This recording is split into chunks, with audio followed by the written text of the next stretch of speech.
Welcome back to Power BI Helpline YouTube channel.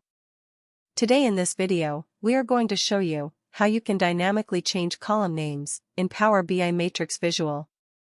If you are new to this channel, then please subscribe and hit the bell icon for all such interesting solutions in Power BI. With that, let's check it out. So here we have this matrix visual, which is showing selected year sales and previous year sales. We have two measures, total sales and previous year sales. Problem we are going to solve in this visual is, if you select any year from the slicer, the column names should show selected year and the previous year dynamically, and our measure should calculate values accordingly.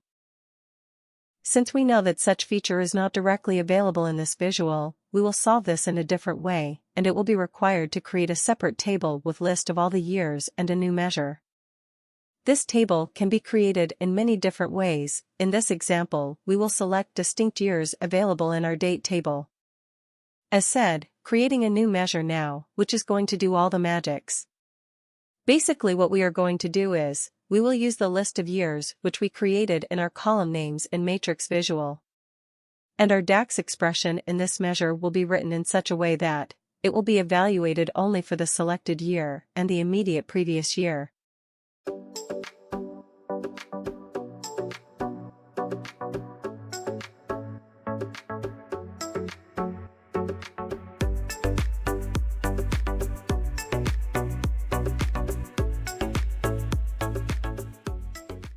And that's it, we have created this measure. Now let's use year in use column from the new table in column field, remove all existing measures from the visual and use or newly created measure and see if it's working.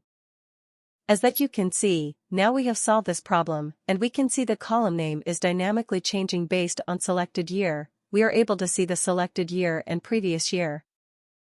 Thanks for watching. Please subscribe to our channel and post your questions, feedbacks and suggestions in comment box.